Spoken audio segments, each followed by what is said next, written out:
This is just a little bit of a longer passage in which Jeremiah is speaking to the people who have, it seems, lost their way. And he's exhorting them to find their way again, to find their way through what was a time of crisis in the life of the people. And he writes, "Thus says the Lord, stand at the crossroads and look and ask for the ancient paths where the good way lies, and walk in it and find rest for your souls."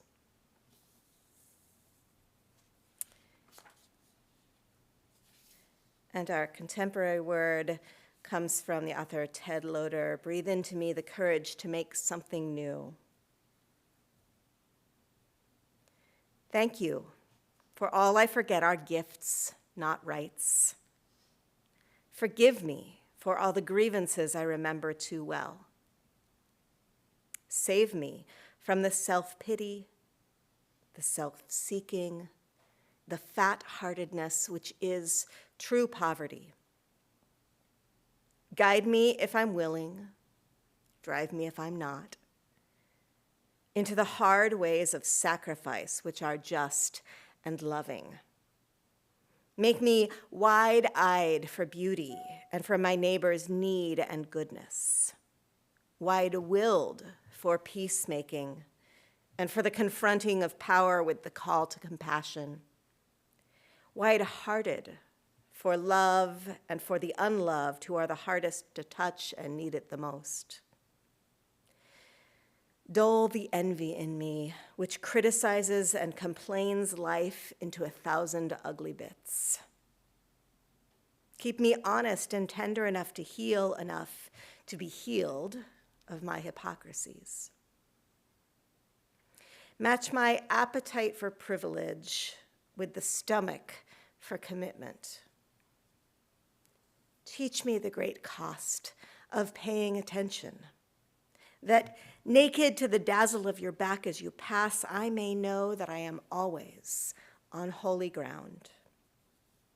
Breathe into me the restlessness and courage to make something new, something saving, and something true, that I may understand what it is to rejoice.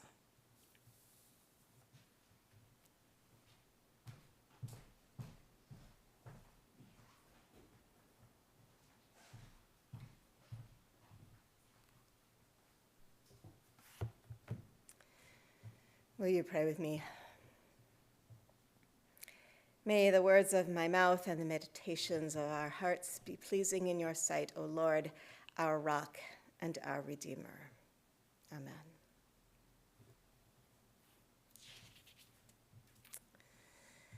So thank you for inviting me to be with you today and to share a word. As I said, my name is Blythe. I was a pastor in the United Church of Christ for many, many years up in Petaluma. And about 10 years ago, I made a transition into teaching and kind of live out my call in that way now.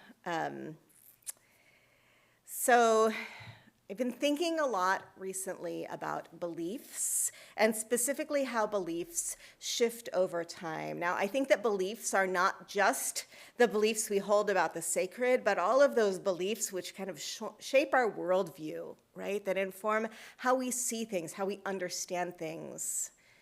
And there are a lot of those beliefs that turn into the bedrock that we build other things on. So I'm taking a class right now on equity in grading practices. And it's really about building equity in the classroom and thinking about what do we value and how do we teach what we value. Now, I've always had a really conflicted relationship with grades as a teacher, as a parent, as a student. But especially as a teacher, I do all the things that are designed to ensure that my grading is fair, that every student can succeed in my classroom. And I've still had this niggling idea that the whole system is not quite right. So I signed up for this class with the intention of rethinking things, rethinking how I do things, holding to this really strong belief I have that the role of me as a teacher, of our educational system, of this world that we're trying to raise our children in, is to build an equal footing, right? To make it possible for everyone to succeed. So I knew that I was going to have to give up some of my ideas, to let go of some things in service of this bigger idea of equity. So I went to this class, and what happened was that literally on the first day, the first reading, I realized that I was going to have to rethink literally everything I thought I knew about fairness and grading and what all of that means, and what assignments are important, and how to communicate that importance, like the whole thing I do. I wonder if you've ever been in a position like that, where you came across some new information, some new relationship, some new idea, and had to let go of some things that you thought were really important. So it's been really interesting, because I think, this particular thing is about grading, but it is this bigger process that I think we have to embark upon in our lifetime of letting go and taking on new ideas. It's been interesting to kind of step back and notice how I've been processing this learning. So in the first few days, the first few sessions of this class, I found myself thinking, or even saying, but, okay, I can see that, but what about trying to come up with something that would allow me to kind of take on this new idea and still hold on to some of the things that I thought were important. This hard brain work of wrapping my head around not only a new idea, but an idea that really contradicts some strongly held beliefs that I have. In this case, like I say, it was about grading, but it seems like it is generally a task that we all have to undertake in our lives, rethinking, examining our beliefs. Sometimes we do this willingly. We seek out experiences and information that will open us up. Sometimes life brings the opportunity to us, a crisis or a loss, or an experience that so challenges our worldview that we have no choice but to hold our beliefs up to the light of that experience. So I think that this is in many ways the situation that the Israelites are facing in the book of Jeremiah. So this brief passage that we read this morning is situated in the 6th century BCE. This is a time of crisis and change in the life of Israel. The Assyrian Empire had been dominant for 2 centuries, but at this moment, they were in a time of decline. And in fact, the Assyrian Empire fell. Its capital, Nineveh, was captured in 612 by the Babylonians and the Medes. Egypt kind of rose up in this power vacuum and had a brief period of resurgence, but they didn't actually prove strong enough to establish a new empire. There was this new world order that ultimately took power in the Neo-Babylonian Empire with this dynasty that was ruled by a king called Nebuchadnezzar. So there is this small, kind of insignificant state of Judah, insignificant on the world stage, significant to us as people of the Judeo-Christian tradition. They had been a vassal of Assyria, and that had gone okay for them. But the history of Israel is really this history of being kind of under control of a larger power and then asserting its independence and being put down by another larger power, and that's exactly what happens here. So Assyria falls, Judah asserts its independence, And that doesn't really work out for them for very long. And so they then have to choose which of these stronger powers, Babylonia or Egypt, do we pledge our sort of support to? Which one is going to become our ruling power? Ultimately, they became a province of this new Babylonian empire. Now, you don't actually have to follow all of this ancient political drama to know that this little state of Judah gets caught in the middle of this larger world conflict, or at least world as they knew it. And when it shakes out and Babylonia takes over, things go from bad to worse for them. Many of their population are taken from their land, and they are forced into exile.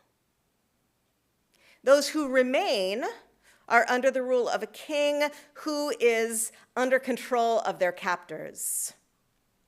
And then the city of Jerusalem is besieged.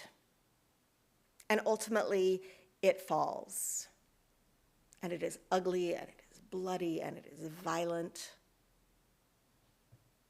And this is the context for much of the writings of the prophets, which make up the Hebrew Scriptures. Because as this is all happening, as things are falling apart for Israel, the people are grappling with their faith. What does it mean that this is happening? What do we do, they ask, to cause this? And can we make it better? And I think there's something really powerful there, because as much as we might want to say in our modern worldview that, like, we don't do anything to cause crises, that the things that happen we're simply in the midst of, we know that sometimes, like, our brain still goes there, right? What did I do? What could I do differently? How could I fix this? So Jeremiah's answer is actually, yeah, you can fix this. You can shape up. He suggests that the reason all of this kind of terrible stuff has befallen Israel is that they've been worshiping false idols. They've been ignoring the vulnerable in their community. They've abandoned their faith. They've abandoned God. And so he says, do better. Do the right thing. Now, around this same time, there's some renovations happening in Jerusalem, in the temple, and a scroll gets uncovered.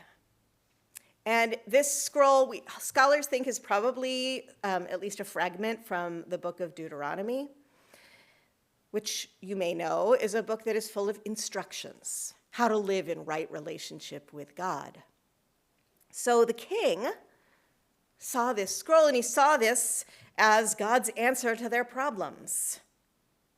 Let's go back, he says, to the way things used to be. Let's remember the rules and follow them better, and then God will take care of us.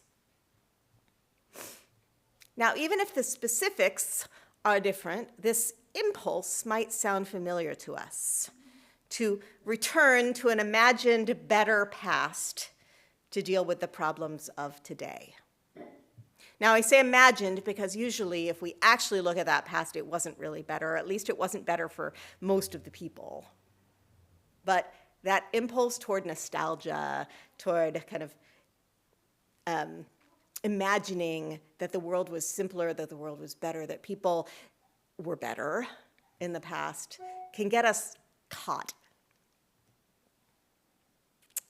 Now, Jeremiah kind of wrestles with this decision that the king has made to sort of enact these reforms to move the people back to the observances of the past.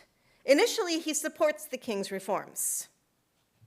But then, as he watches them play out, he actually turns against them because he thinks they're too focused on, like, external piety, do the thing, as opposed to internal reformation, right? Come into right relationship. He wants a true reform of the hearts and minds of the people of Israel. And so there is this line that shows up in the midst of his exhortations that has always stood out to me. Stand at the crossroads and look, and ask for the ancient paths where the good way lies, and walk in it. Now, I think there are a lot of problems with this human impulse to look to the past and imagine it was better. It can lead us to reactionary stances, like Louisiana insisting that the 10 Commandments be posted on classroom walls. Not only will this not solve any of the problems that emerge in classrooms or in the lives of our children, but of course it also assumes that the world was somehow better when Christianity had a hegemony in our culture. It discounts the voice of diversity, and it does that intentionally, and it attempts to do exactly the thing that Jeremiah protested, to use outward control of people's lives to kind of fix a problem rather than really attempting to understand the challenges of the current moment and bring the support and clarity that's needed.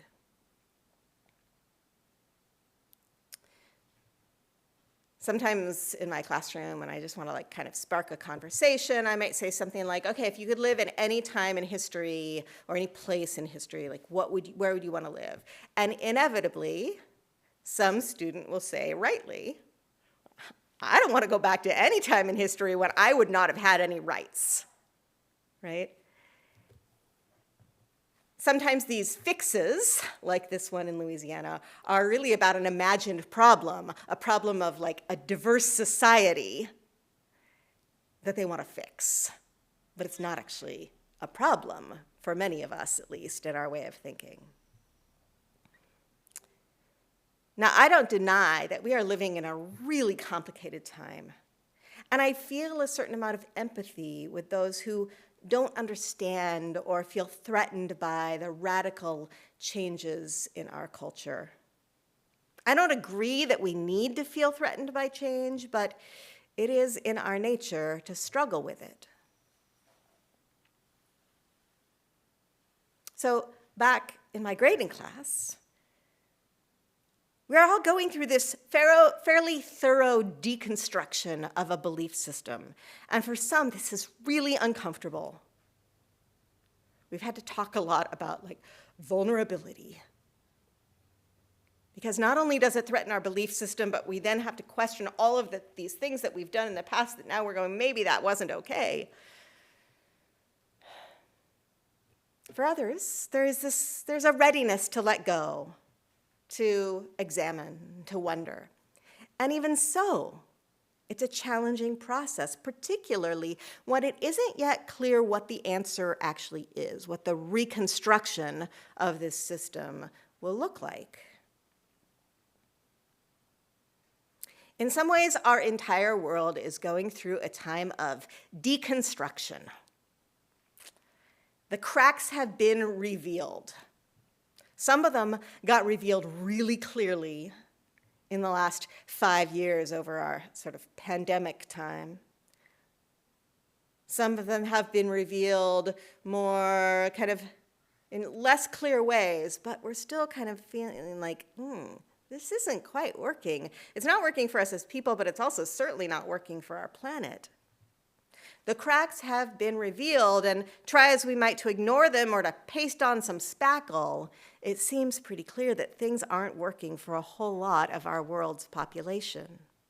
We are standing at a crossroad. So where can we look for wisdom to weather these times and to move forward? Jeremiah says, look to the ancient paths where the good way lies. In his song, White Wine in the Sun, Tim Minchin sings about his distrust of organized religion. And he has this line that has really stuck with me. He says, I don't go in for ancient wisdom. I don't believe just because ideas are tenacious, it means that they're worthy. Just because ideas are tenacious doesn't mean that they're worthy. This is the challenge of practicing a religion with roots that are thousands of years old. There are some tenacious ideas in our body of faith that are maybe not worthy. On the other hand, the gift of our ancient tradition is that there are also some ideas that have stood the test of time, that have provided comfort and guidance and hope for people throughout the millennia. The question for us is, how do we distinguish these? How do we find the ancient wisdom where the good way lies? That second part is important, vital, where the good way lies. Our world needs wisdom. If we grasp at every new idea, we will find ourselves on shifting sand. If we hold too fast to what we've always believed, we will make things worse. As people of faith, it is incumbent on us now more than ever to bring our best thought, our most open and questioning stance, to look through a lens of equity and justice and care, to find the paths which will lead us into a hopeful future, where all of God's people can find fullness of life. There is wisdom to be gleaned in both the ancient paths and the new ones. Wisdom which will allow us to claim our faith and to let it lead us into goodness and light for God's people and for our planet. Thanks be to God.